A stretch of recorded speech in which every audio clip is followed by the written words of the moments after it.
What is going on, everybody? Welcome back into another video on MVP Sports. My name is Jake Neverman, and I'm here with my wonderful co-host, Dave Oster. Hey, everybody.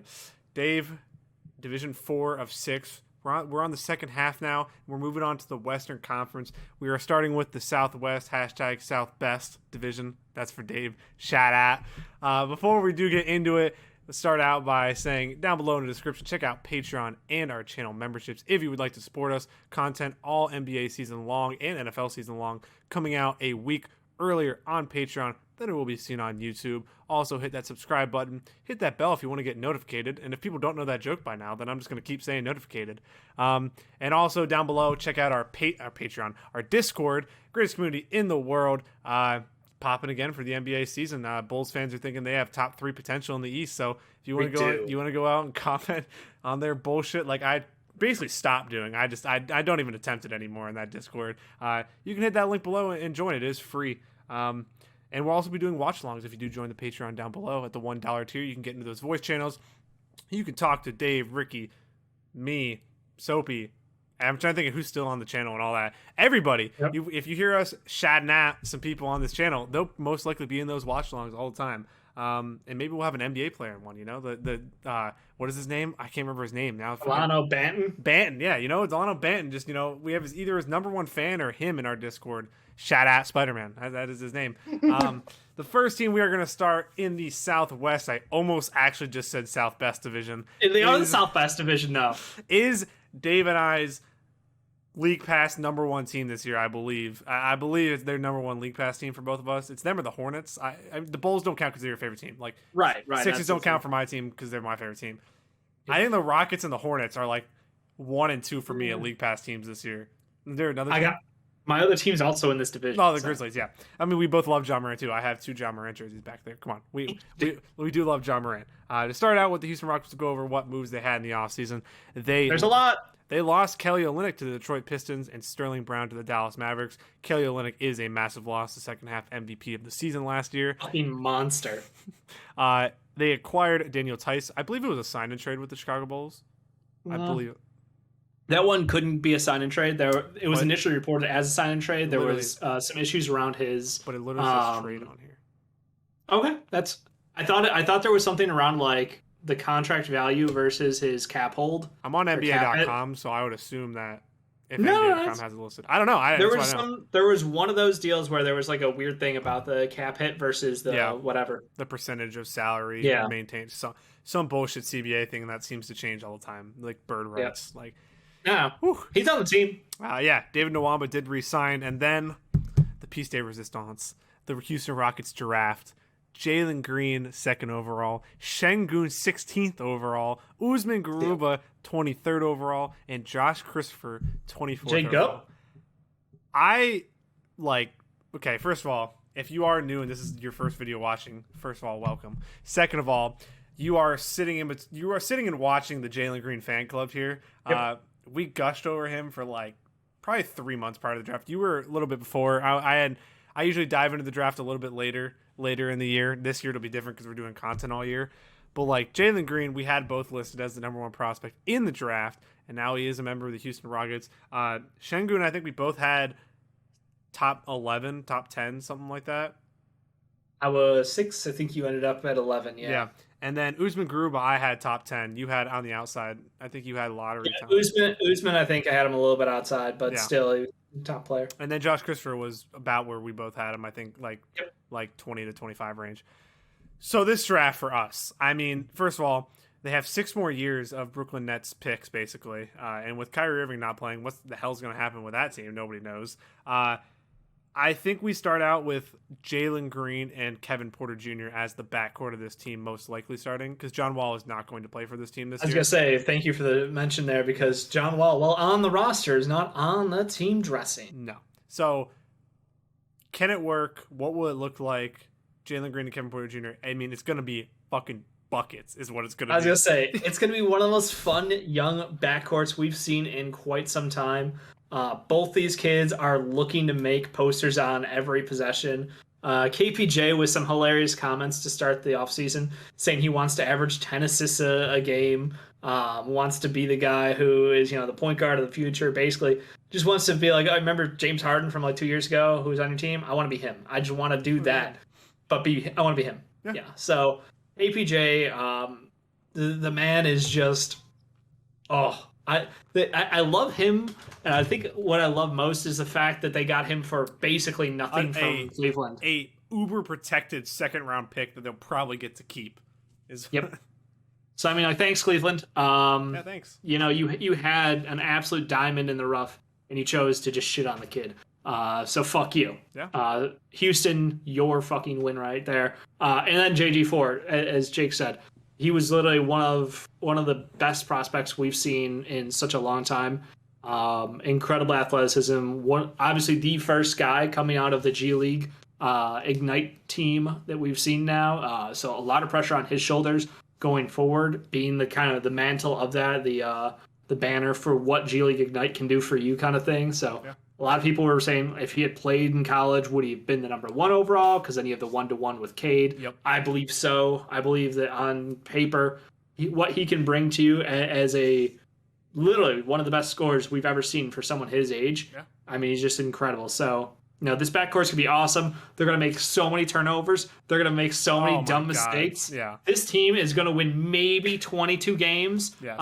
I don't care even a little. They're so fun. Yes. They have all the young talent in the world. This is a 2K team on steroids. Yeah. Like, you couldn't, if you looked at my 2K, like, save logs, this is it. It would just be this. This is like, it. It's so much fun because both of these guys have superstar upside. I mean, absolute superstar upside. They both have great personalities. All their interviews are great. I've seen a couple of the prospect recruiting videos where they have him and I forget the scout, but they do like the side by side videos and they watch a little tape. Yeah. They both come off. They're just incredibly smart players, and you hear nothing but compliments about them and their time in the league so far. So both the G League respectively for Jalen Green from vets in the league talking so highly about him, but also KPJ and this Rockets organization. So sky's the limit with this backcourt, and I think it's going to be one of the most dynamic backcourts we've seen in such a long time. Yeah, I was reading the roster, and I looked at Eric Gordon because I forgot he's on this team, and I looked at they have the birth dates next to him, and I thought it said 1968 for a second. I was like, that would fit. That's Eric Gordon. He's basically ancient. 1988. I don't believe Eric Gordon. Remember young, athletic Eric Gordon? Yeah. I don't think he'll be on this team for very much longer. No. I assume he'll be traded at some point. I believe if they would make the deal with Daryl Morey, he probably would have already traded for him. It's probably my assumption at this point. But the young talent and depth on this team, I mean, Şengün, Jayshawn Tate, who just had a phenomenal first year and just got into Kmart Jr., who had a phenomenal first year and just went under the radar. People slept on him. Said he's only in the draft because his daddy. Yeah, and then he just comes out as a 6'6" power forward center, whatever you want to call him, grabs every rebound and tries to yam it on everyone. Yeah, and then, love him.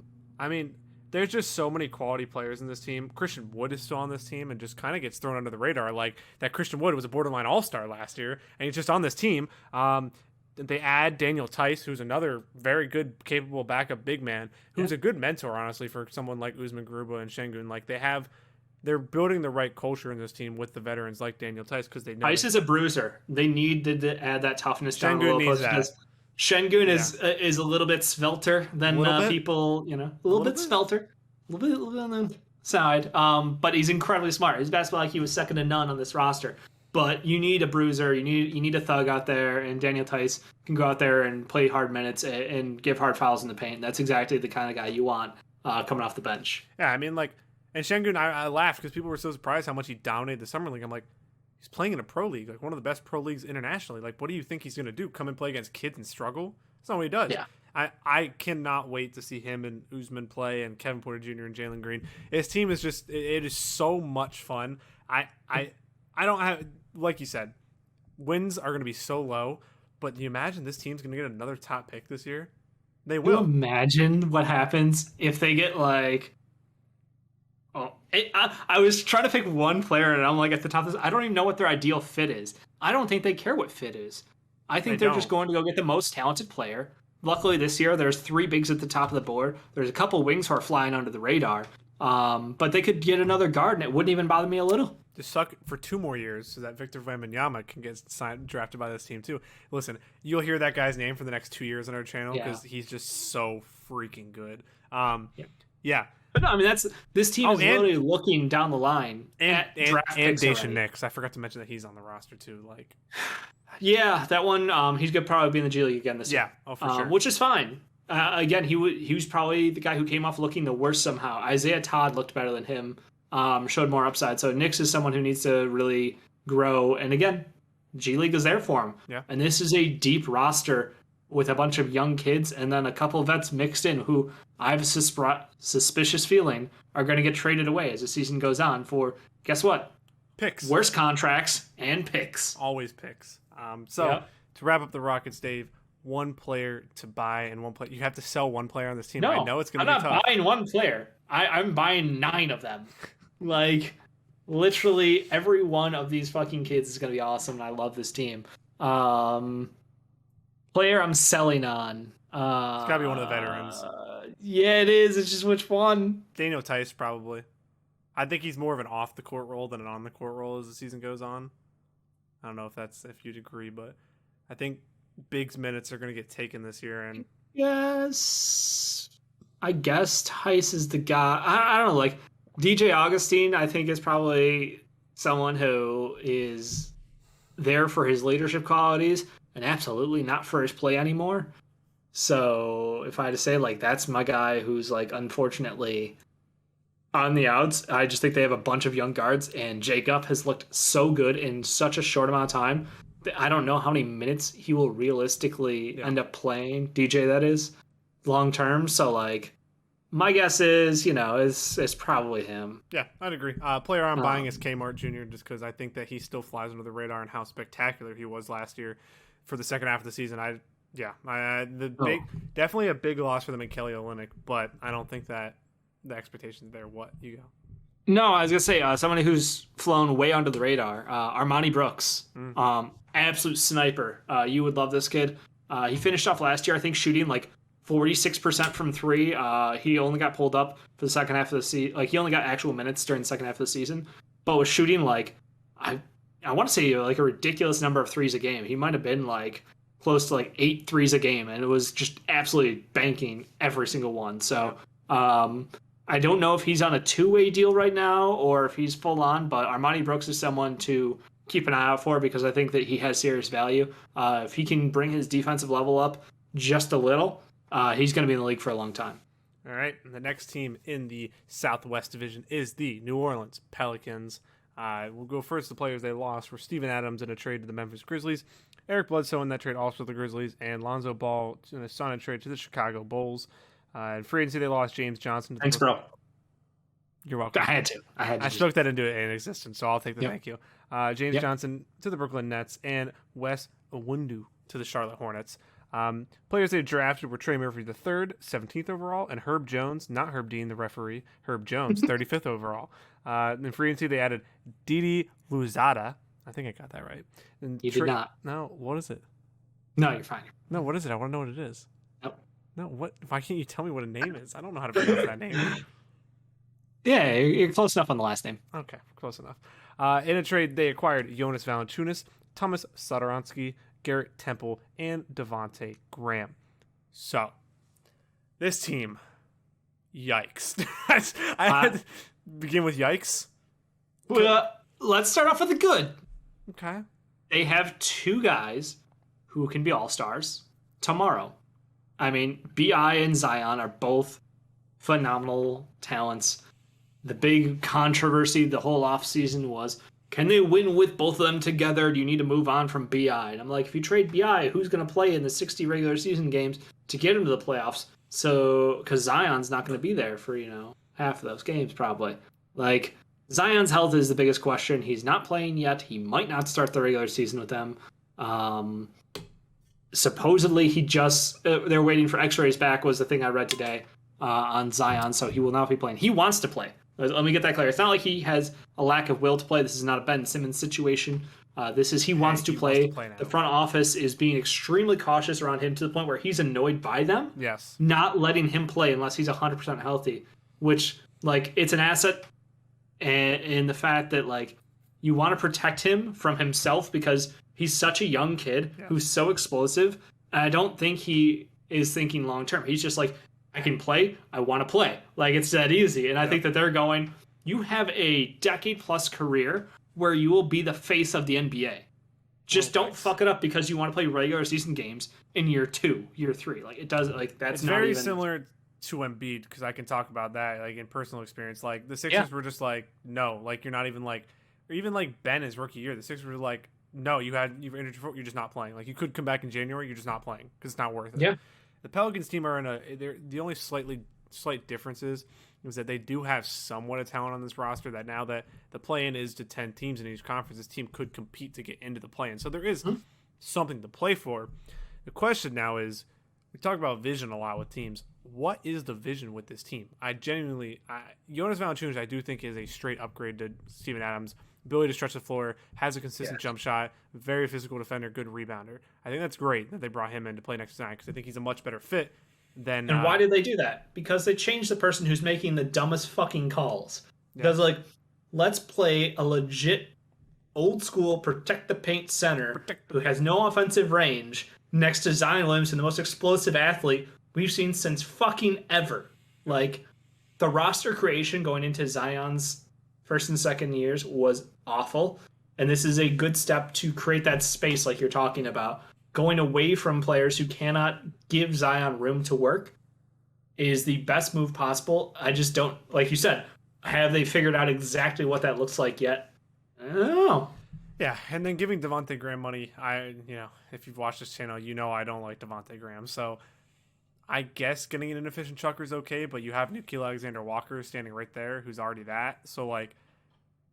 One's more proven than the other. Nah is a guy who's been supposed to take the next step for the last couple of years. We keep hearing his name is like, he has these flashy performances where he'll score 30, 35 points, but like, he never can put it together on a consistent basis. We know what Brandon Ingram and Zion are on this team. It's like you said, honestly, it's a team that we know two things, and besides that, there's just a lot of question marks everywhere else on the roster. Yeah, no. Shout out to Nickeil Alexander-Walker, who I think it was like I'm going to pull it up one sec. Because there was a stretch, basically his last 20 games. Yeah. He was putting up like 15, 4, and 3 on 42, 38, awful free throw percentage. Who cares? But like, the point is, he's shown he can be a scorer when other guys aren't there on the court with him. That was, again, because Zion was missing time. You had other guys missing time in those games. Basically, as soon as there were, someone was out, this team went from, like, I think they were a 6th seed or a 7th seed to out of playoff picture. So he is a guy who could be that. And I think part of it, a lot of people just go, Alexander Walker, we know that other one. Like, do you think he could be as good? Kind of thing. I swear to God, that goes into, like, the casual fan's mind. Because I've had a conversation, argue with someone about this on Reddit. God. And I was like, you've got to be, they are very different players. Yes. They're very different. They're both good. I don't know why I went Trump hands there. I think realistically, they're good, but I think Graham is a better floor general. Graham is a much better passer than he is.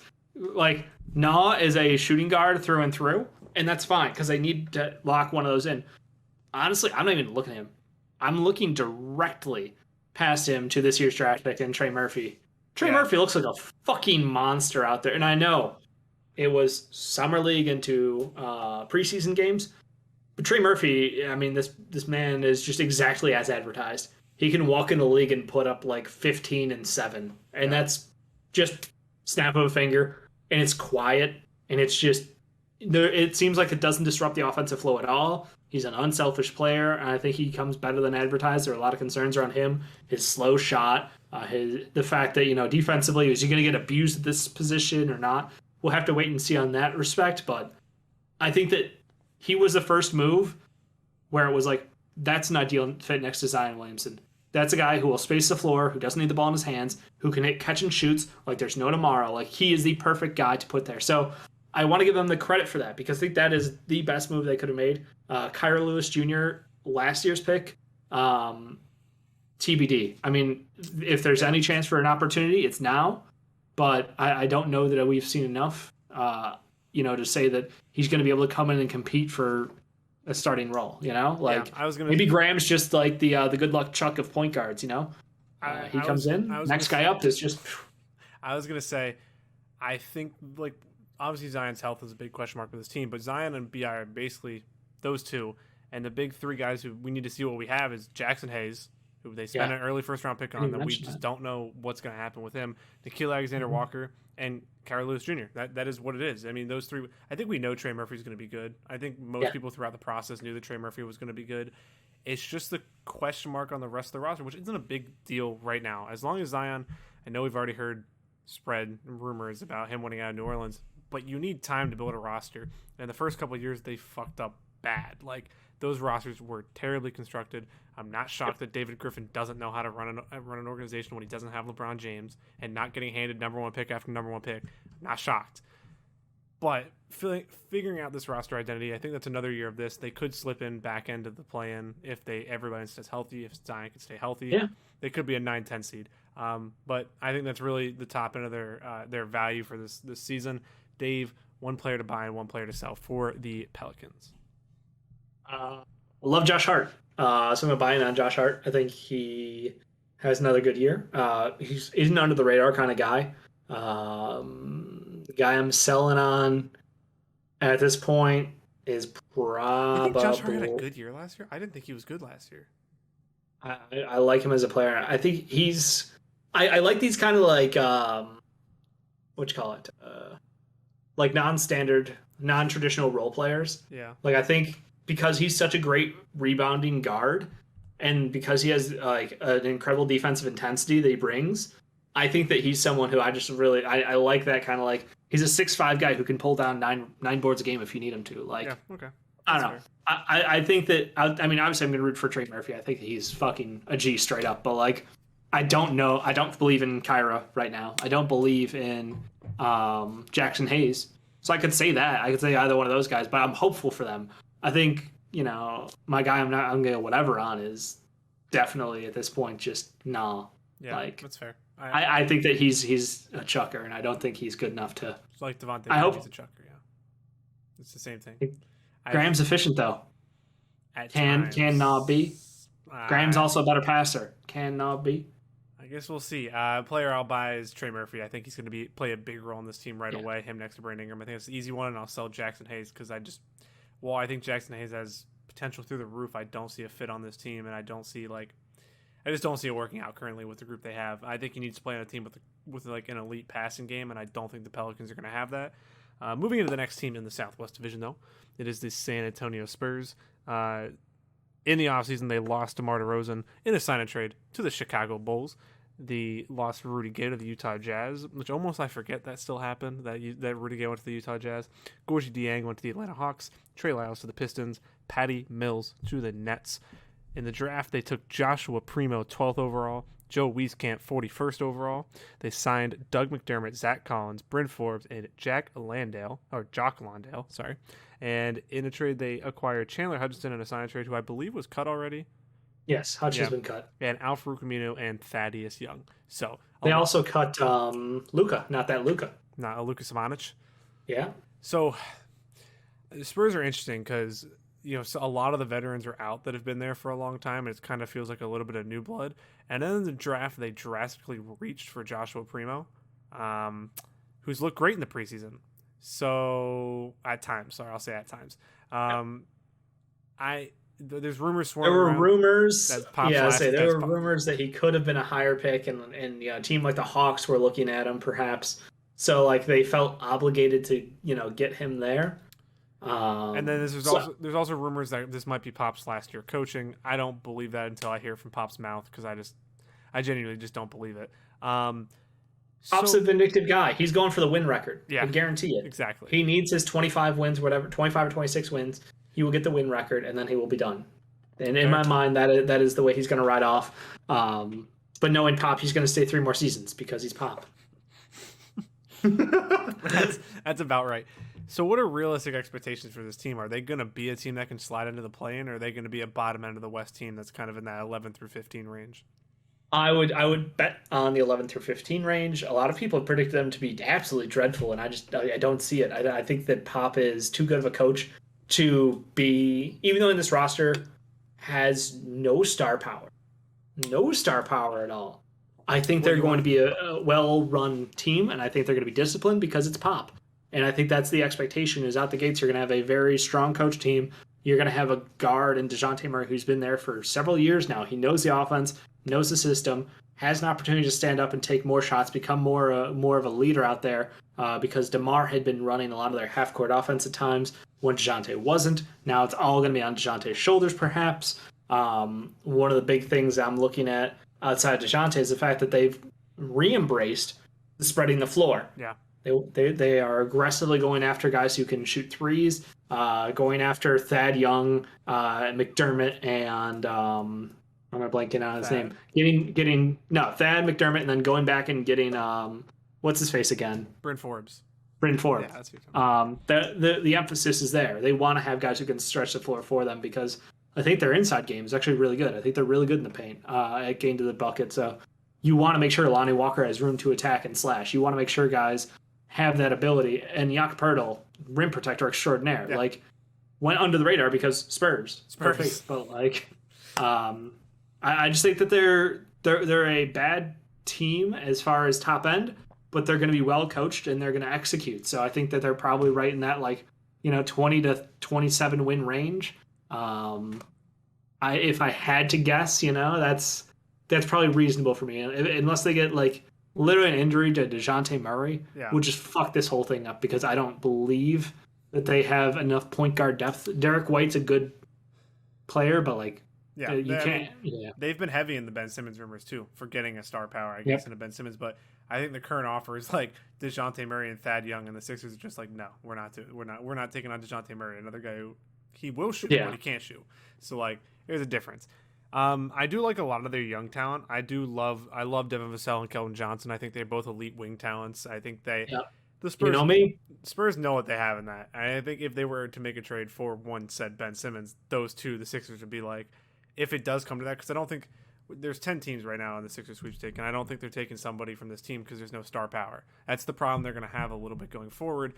Is they're going to have to get a top pick here eventually to be able to land a star, to be able to kind of take that next step, because they have a lot of the very good foundation. A guy like Jakob Poeltl, Keldon Johnson, Devin Vassell, DeJounte Murray, they have so many good players. They just don't have any great players, and that's the problem. Is Josh Primo going to step in and play a major role as a rookie? Is he that's the thing we've always joked about, how much Pop loves to play rookies, and the answer is if you're not literally a top 1% rookie, he's not playing you. You're gonna fucking sit on the bench or you're going to the G League, and that's just that. And the fact that we saw the confidence to play DeJounte Murray, and we saw the confidence to play Devin Vassell, Keldon Johnson went to the goddamn Olympics. Yeah. People don't even think about that. It's you realize that this kid was thought of so highly that he was put in the same category as the top players who were eligible to go to the Olympics for the USA.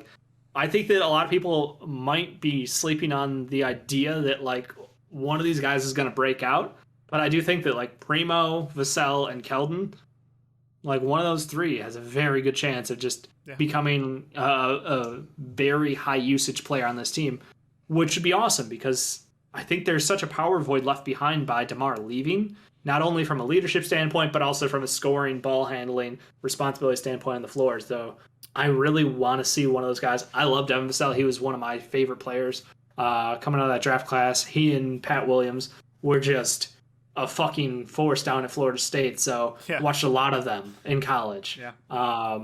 And I think that he got that we'll give you some minutes off the bench. We'll give you some minutes here and there. But it really felt like they were still leaning heavily on Rudy, and that honestly I was the fuck is this shit? But I hope this year is give Devin and Keldon each 30 minutes a night. That should be. I'm gonna just right in my. I don't believe in Lonnie Walker. No, I don't know. I know so many people do. Many people do, and I'm going to make enemies in San Antonio. I don't believe I didn't know that's a I haven't believed in him in 2 years now, so I think he's an athletic freak, but he's never been able to put any type of consistency on a 3-scoring level ability. I would love to see sacrifice size and play, not even really sacrifice size, everybody's above 6'5", but a DeJounte Murray, Joshua Primo, Vassell, Keldon Johnson, and Jakob Poeltl lineup. So wing heavy. You have the rim protection with Jakob Poeltl, and then DeJounte Murray is one of the best perimeter defenders in the NBA. His distributing ability is hit or miss, but I think with three wings like that or wangs like that, he could be excellent. I think this team has some fun lineups. Again, their expectation isn't going to be like they're not. I don't think they'll be crazy entertaining to watch. I don't think they'll be high up in the standings or competing or anything like that.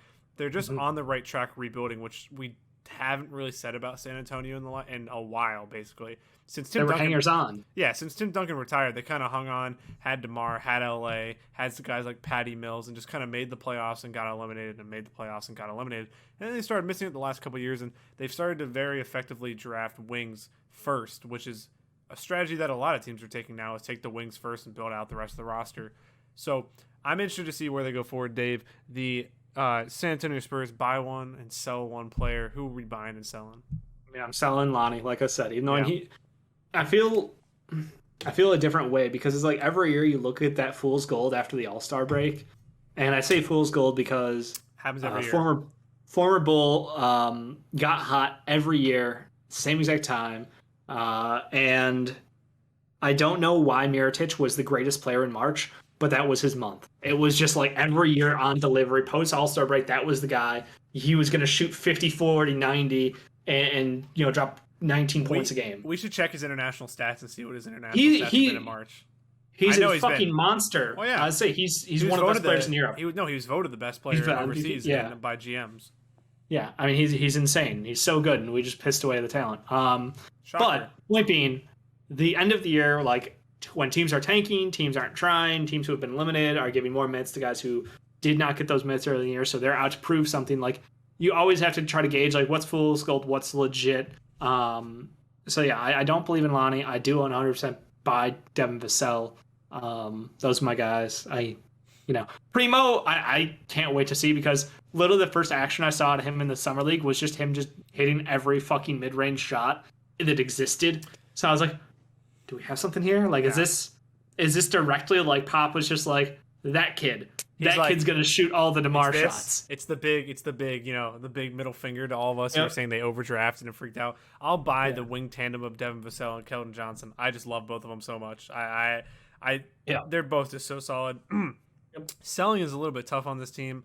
I'll probably sell Lonnie Walker too, just because I don't really see a role for him going forward with this team, especially with two elite wing talents and one with Joshua Primo, who seems to be heading that way. So I don't see a role for him going forward. Maybe he'll rejuvenate with another team, but it most likely won't be with the San Antonio Spurs. We'll move into the fourth team in the division. It is the Memphis Grizzlies. Dave and I have also a soft spot for the Memphis Grizzlies. I have to say this before we move on. Yeah. Is Zach Collins going to play an NBA season? No, probably not. I mean, I want to throw it out there because they did go ahead and try to take a stab at somebody who had talent coming out of the college draft, but we have not seen him able to have a whole season and play through. So, like, I liked him, but is he gonna all right. I just want to give a mention because I know people get pissy if we didn't. That's fair. The Memphis Grizzlies, we'll start out with their transactions this offseason. They traded Jonas Valanciunas to the New Orleans Pelicans, and they traded Grayson Trip Boy Allen to the Milwaukee Bucks.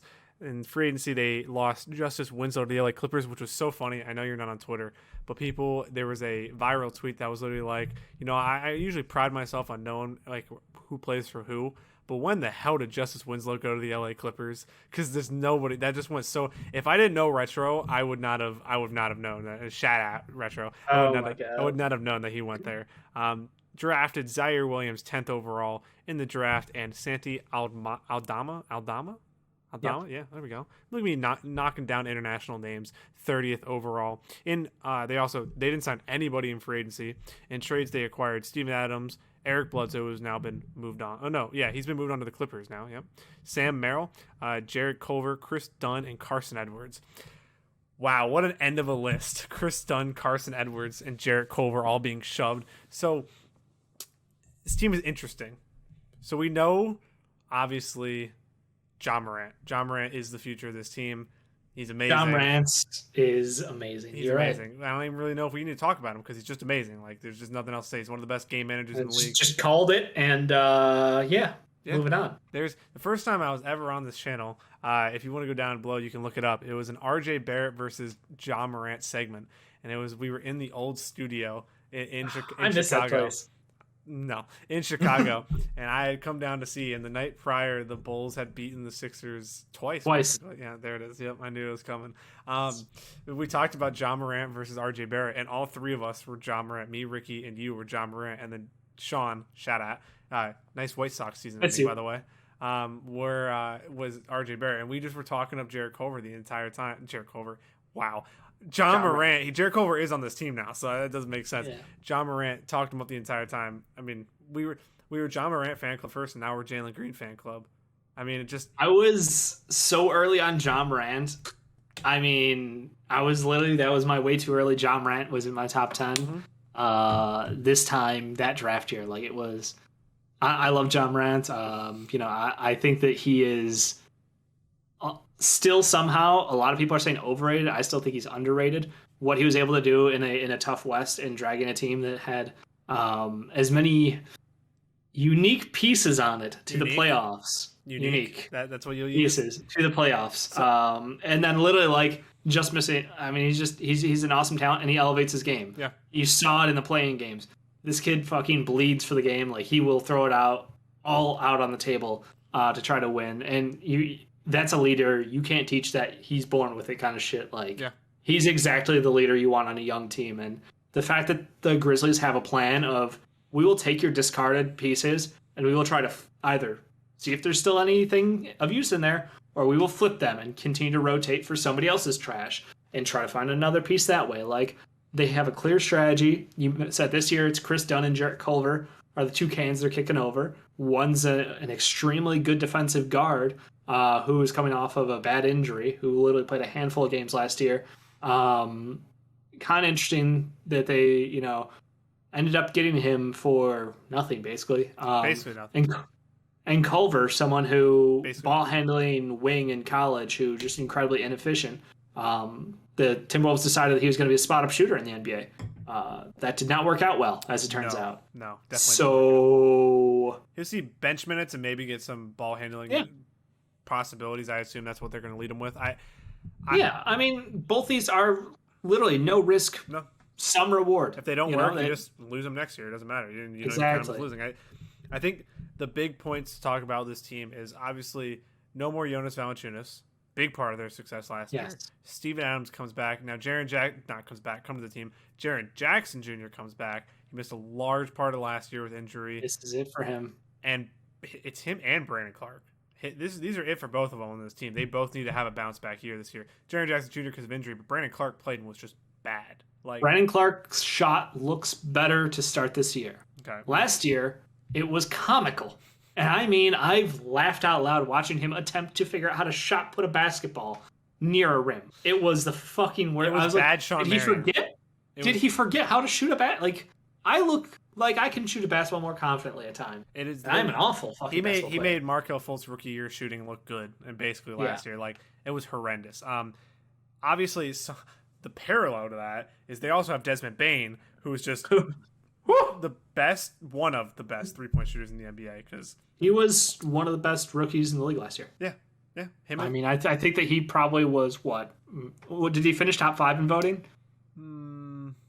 I don't. I know 1-2 was very top heavy. I believe because Sadiq was in there. Sadiq was there. Yeah. Paul, I think, got some votes. Paul was in. But yeah, Bane should have been right there. I think that Bane was probably top 5 player as a rookie. Yeah. He was just.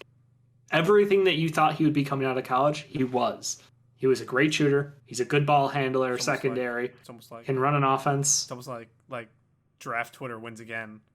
Oh, did we call that one? We called that one. We called Desmond Bane. Like when a guy shoots a very high volume, high percentage threes in college, almost like he can also do it in the NBA if given the. He's got T-Rex arms. You can't draft him. Yeah. We'll just. I mean, yeah, no words to describe some GMs in their draft process. It's just, it's almost it's like watching Jared Butler on the Jazz. Like, how many?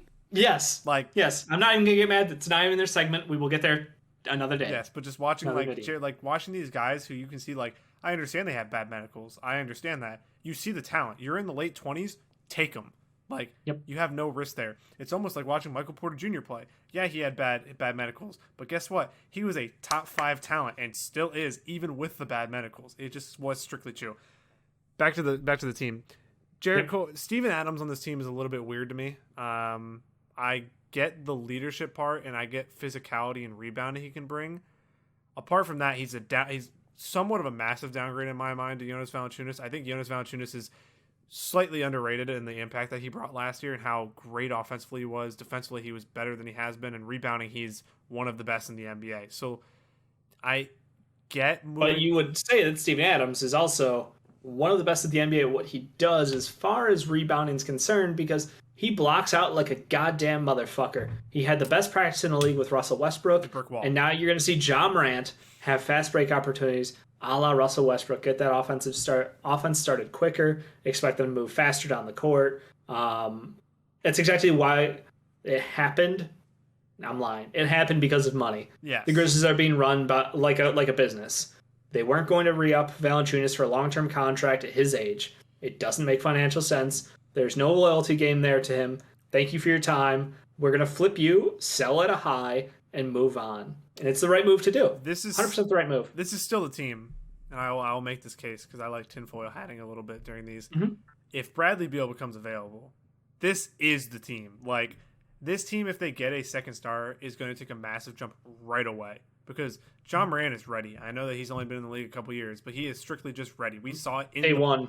We saw it. Yeah, he came into the league ready. He just, like, certain guys just have that mindset. He has what Ben Simmons doesn't have. He has that mindset where whatever I'm weak at, I'm going to get better. When I get knocked down, I'm going to get back up. It does not matter. The only thing that scares me landing. His hatred of Rudy Gobert and trying to dunk on Rudy Gobert is going to kill him one day. No, what's going to kill him is how he lands. He lands like Derrick Rose. That's what I'm saying. Like, he attacks the rim, and he wants to murder someone on the rim. Yeah. And, like, I swear to God, there's at least 7 clips of him going at Rudy Gobert trying to just kill the man. Yeah. And I'm like, one of these days you're gonna land wrong, and it's over.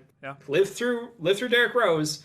You are a vicious dunker. Yeah. You're a scary dunker. Your highlights are insane.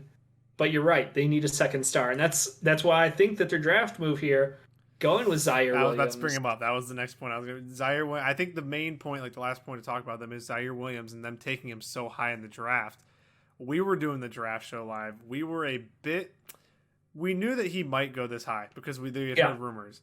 But like when it was the Memphis Grizzlies taking him, we were like, oh no, why? Just why? Like, can he turn into what they think he can? How fast will it happen? Where is he going to play in the rotation this year? There's so many questions to ask with him. Yeah, I mean, everything about Zaire's college career is an asterisk because of COVID, because of him playing at Stanford? No. Was it Stanford? It was Stanford, right? It was. I feel pretty good about that answer. I'll float out there. Somebody will correct me if I'm wrong. Keep going. There was just so much about his season that was off, and the Stanford offense and the way he was used. I think that he still is a kid oozing with upside and potential. And yeah, he had top 10 talent coming into the class. So yes, I think that... You're right, Stanford. Nice. I knew he was West Coast. People are going to be like, you don't pay attention to the draft. No, we played too much attention to the draft. Yeah, I was gonna say, we're like, yes. It is just numb now. Like, our brains to colleges.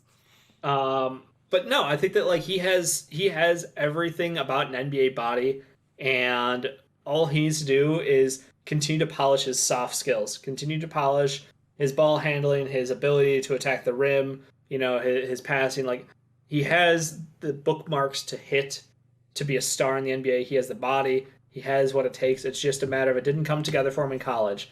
Can they put him in a position to succeed? I think so. I think this is a perfect opportunity for him where that window is open. Because Jaren Jackson Jr., as you and I agree with, this is a make or break year for his extension. And he's someone who's been injured. He is oozing with potential as a floor spacing big with incredible defensive IQ, a great shot blocker, absolutely fearless in the low post going, defending guys. But if he's not on the floor, it doesn't fucking matter, And I think that's the point they're hitting with him. So, like, we saw Jalen Brooks have a postseason of all time for him. Like, it was... Yeah, I guess he is a good honestly, point. I was going to say, I guess he is a good point to bring up Jalen Brooks, because is he going to be able to maintain even close to his playoff production? And if he doesn't, should this have been a sell high offseason for the Grizzlies on him? Yeah. I mean, we can go back to the golden number of let's take, mid March and just brush it down to the end of the year. And I think that was putting up, yeah, 18, 2-2. Like, yeah, on meh splits. But then you see the playoffs where he just exploded and became like a go-to guy, both ends of the ball, fucking relentless defender, Yeah. and absolutely pesky as fuck out there. Like that is the guy you want on team, but I don't know that he'll ever be the scorer consistently who you can count on. And I think that's why you have that insurance policy of Zaire. Like that's the idea is like, yeah, Dylan Brooks could be the guy. And we got him locked up for another year. Like this is not a problem. This is not an urgent move on him. Yeah. I think they're confident with that. The guy who kind of is under the radar though Slow-mo? is D'Anthony. Oh. No, D'Anthony. Oh, he's a stud. We've talked about him before. I mean, he's just a stud.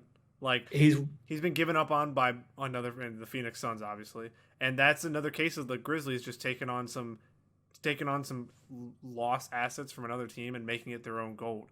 I mean, that's what they're trying to do right now with Jarrett Culver, and who knows if they do it. But like, yeah, D'Anthony Melton was just a stud for stretch last year, like 3/4. his advanced stats monster and like fanboy. He's so good. He's such a smart player with an NBA body that like he is just his wingspan to interrupt passing lanes, knowing how to position himself off ball to just read, hey, this is what's going to happen next in this kind of play defensively. Like Yep.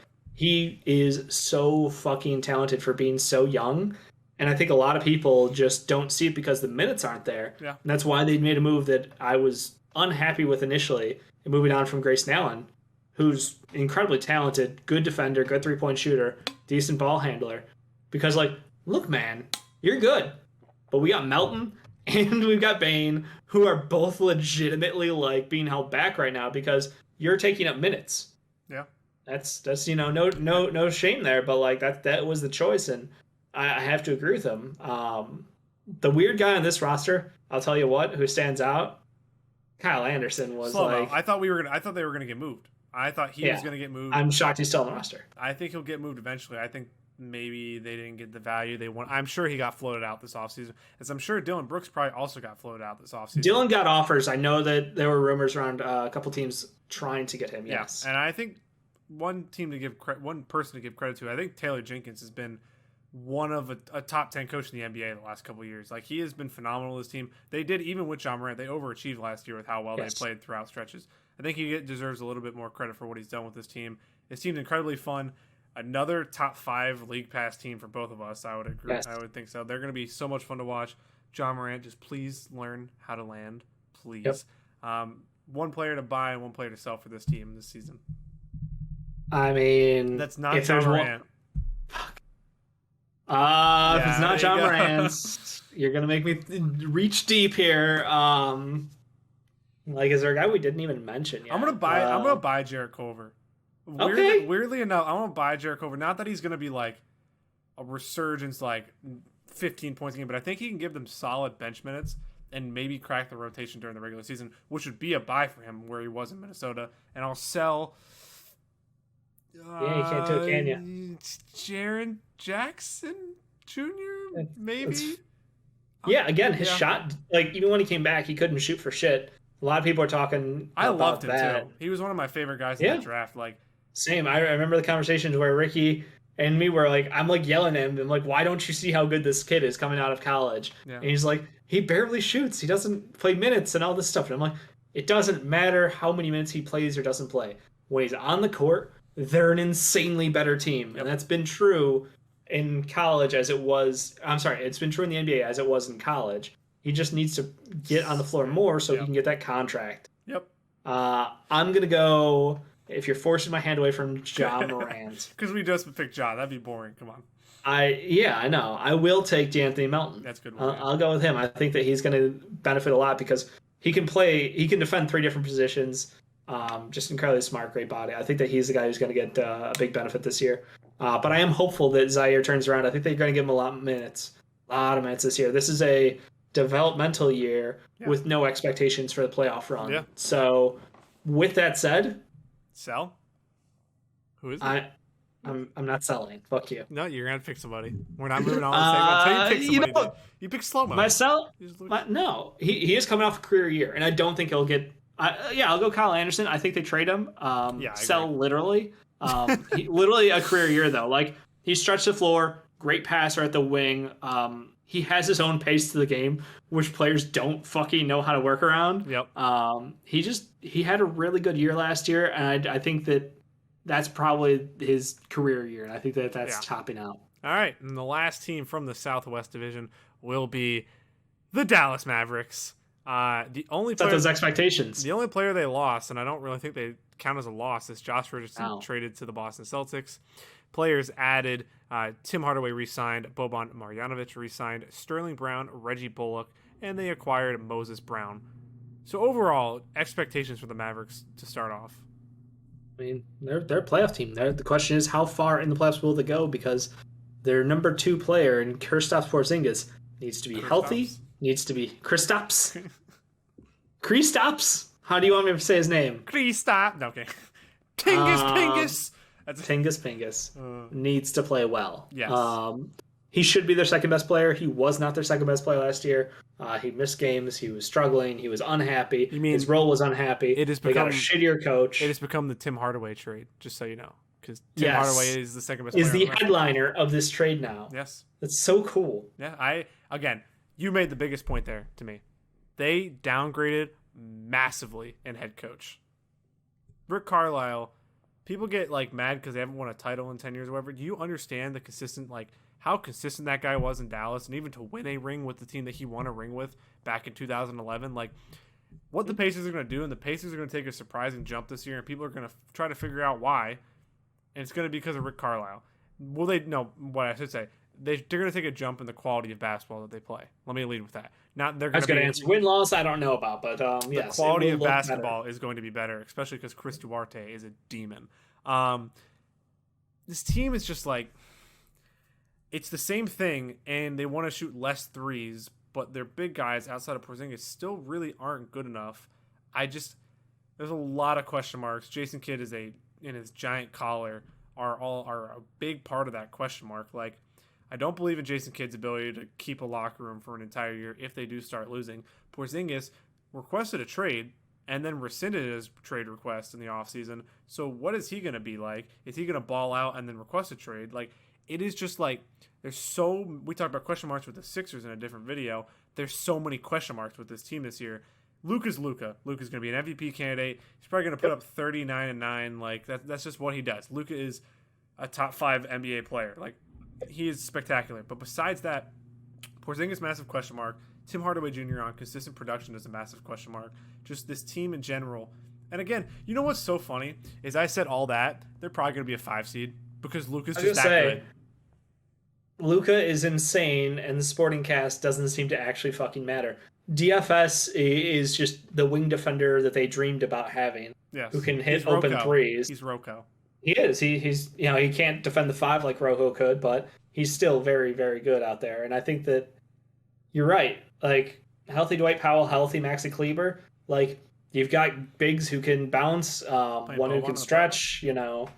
I just think. Wait, what was that? Playing Boban in the playoffs again?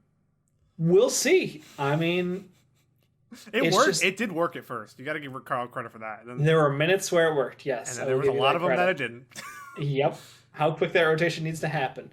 I'm with you. It's a roster that is got so many holes on it, but it's so good because Luka's so good. My guy to watch, Josh Frankie Green. Smokes. Oh, Josh! I thought it was going to be Josh Green. It's your guy, isn't it? No, I fucking hate Josh Green. Who did you? I love Tyrell Terry, but that's he's who it was. Again away from the team. Is he again? Yeah, I don't know. He's got some personal shit in his life. Okay. He missed a lot of time last year because of it. Yep. Missed more time now. I don't know if he's going to play basketball professionally. That's seriously, I have no idea what's going on with him. But I'll hope for the best. But Frankie Smokes is on this team, and he's the guy I'm looking at. I'm bold. Really hoping I was going to say that's bold. He's a good defender. He's not a point guard. So play him on the wing and let him be off ball. I think that's the idea. Is just he can ball handle. He's not a great point guard though. He doesn't have the same instincts, and there's no reason you want the ball out of Luka's hand anyway. So Yeah, you have Jalen Brunson as your I was perfect about to backup say, point guard. Jalen Brunson is like the stereotypical great backup point guard in the NBA. Yep. That's what he does. He runs a second unit very well. So Luka obviously is a starting point guard. People still label him as a shooting guard. He's a point guard. It's just that's what he is. Frank could play next to Luka, but I'm not sure if you play him next to Jalen. If you play him next to Luka, you need Hardaway out there as well. Yes. Well, the lineup. That's like you have to balance. The lineup would be that pops into my head. Won't Mm-hmm. probably happen, but Luka, Frank, Tim, DFS, and Porzingis. So you have the perimeter defense with Frank. Finney Smith is a great elite defender, and then Tim Hardaway he's hit or miss defensively, and then Luka's Luka, and then Porzingis has to be your rim protector basically, which is what he's supposed to be. I think it's a very good lineup. It's just a question of like, would you be better off just having Brunson out there? You know, probably. And at all times, the answer is yes. Yes. Like, unless you need a hardcore defensive, like, literally, like, I could see Frank being used, you know, in the same way that, like, OKC, lesser case, but, like, Dort, you know? Dort's just going to lock onto one guy, and that's the game plan, is his job is to shut down one guy. Dort has irrational confidence, though, that Frank does not have. Yes, Dort is just... Frank's got the opposite of that. Frank's given the ball is like, I should not shoot the ball. I know that I should not shoot the ball, so I won't shoot the ball. It's like a hot potato. You have to convince him he's an NBA player at times on the offensive side. I maybe getting away from New York will do him some good. I know that people don't. That's my hope. Maybe people don't like to hear that a lot. I understand it because they don't want to blame the market on the player, but some players just aren't meant to play in markets like that. Like, it was just weird that he didn't get the opportunities under Thibs, because you would have figured that like a defensive coach. He's literally Thibs' dream, but he did, and he didn't. Frank was closing in big games. Like, defensively, he was coming on and closing. That is a sign of confidence, but yeah. It just wasn't enough.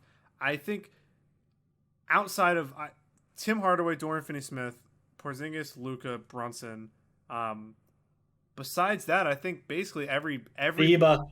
I know, but I'm saying, like, I think every rotation minute is open. Like, those 5 are going to play minutes, guaranteed. Yep. Besides that, this team just has a lot of question marks, which is so weird for a team that's going to end up as top 5 or top 6 in the West, because Luka is just that damn He's a transcendent player. He's when they say generational player, you think of Luka. Like, that is what he is. He went 3rd in the draft and he got traded. Never forget it. Yeah, Marvin Bagley going before him. Can you still believe that? Is there anything else that you want to touch with the Mavericks? No, I mean, we're on the same page. They're a phenomenally talented team. I don't know if I'd say isn't there top of the roster? Yes. Isn't there like a controversy around was it Trey Burke and his vax status or whatever? Right? There? Is he's the anti-vaxxer? Someone's an anti-vaxxer on this team, I want to say. Okay. I mean, if it's Trey Burke, that would be maybe. I apologize if it's not Trey Burke, but that would be the least surprising thing to me if it was Trey Burke. There was somebody there talking about being like, man, like they'd love to have him around, but like maybe it is, maybe it's not. I don't want to throw his name under the water. I won't throw speculation out. I did already. I'm sorry. Yeah, that's what Dave does. One player to buy and one player to sell. No Luka. What is player to buy? I'll start. Porzingis. I think Porzingis has a bounce back here. I think like if he stays healthy. Healthy is always the question mark with him. No, it wasn't really last year in the playoffs. He just didn't play well. And then player to sell. Dude, he's my guy. I can't sell Tim Hardaway Jr. He's my guy. I freaking love him. Jason Kidd, because I think he's a bum and shouldn't be an NBA coach. Is that fair? I'll allow it. Okay, you got it. I'll go deeper down on the roster because Porzingis. It's funny, he had a bad year, quote unquote, but like he was still top 30, Porzingis, top 40. He still shot well, scored well, and did everything you'd want. For they just don't have. You just want more. Exactly. You want and need more. You can't. You can't sell for 20 and 9. You want Nick's Porzingis is what you want. He literally put up similar stats. Okay, maybe it just. I know stats aren't everything. Maybe I get it. The defense went down because you got a little soft in the paint. That's what it was.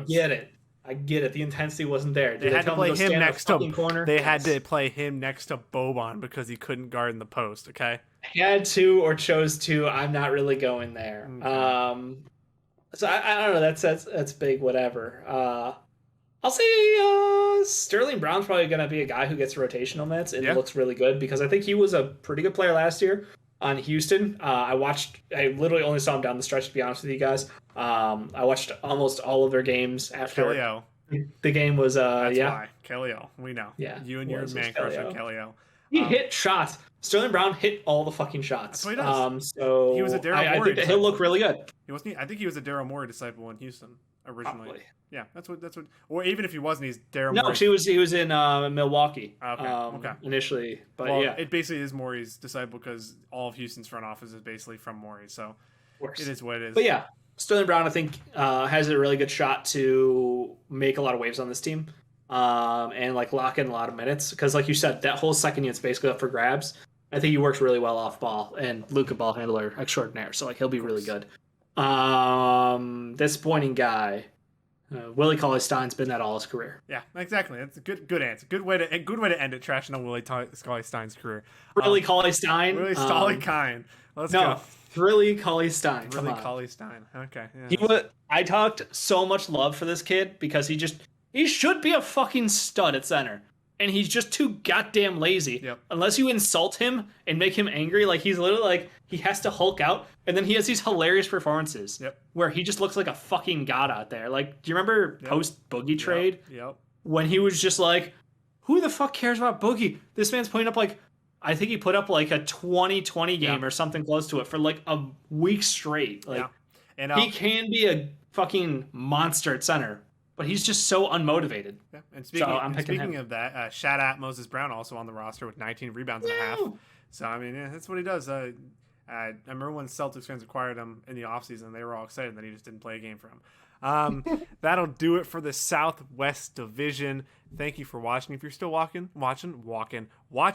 leave a comment down below. Hit that like button, hit that subscribe button. Again, Patreon and channel memberships down below, along with our Discord. Stumbling on my words at the end of our second recording of the day. That's what happens when you record for this long.